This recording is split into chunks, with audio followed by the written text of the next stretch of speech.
Today I'm making chocolate pudding mousse cups. First, in a bowl I have 1 cup of heavy cream. I'm going to whip this up until it starts to thicken. Once the heavy cream thickens, I'm going to add 1 box of instant chocolate pudding mix and mix that up until it's thick. Then I'm just going to add 3 more tablespoons of milk and mix that up until it's combined. Then I just pipe the pudding mousse into some cups. Then I'm just going to add a dollop of whipped topping on top of each cup and spread it out. Now I have these salted caramel chocolate chip cookies. I'm going to crush up some of the cookies and top each pudding mousse with them.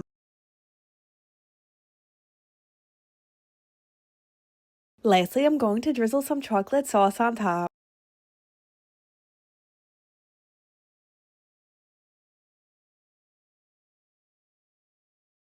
Here's an up-close look at the chocolate pudding mousse cups.